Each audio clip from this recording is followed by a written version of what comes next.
কবরে 3টি নাকি 4টি প্রশ্ন করা হবে? কেউ বলে 3টা, কেউ বলে 4টা।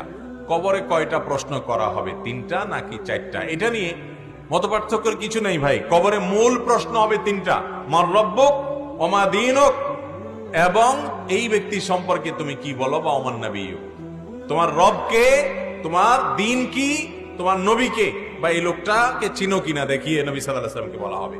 তো এই 3টা প্রশ্ন হবে মূল।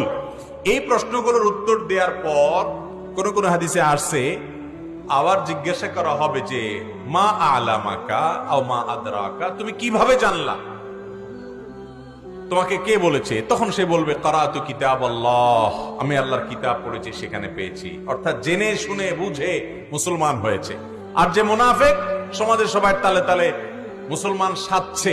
অনেক মুনাফিক আছে যে মুসলমানের ভান ধরে, কিন্তু আসলে সে মুসলমান না, ইসলামের প্রতি তার আস্থা বিশ্বাস নাই।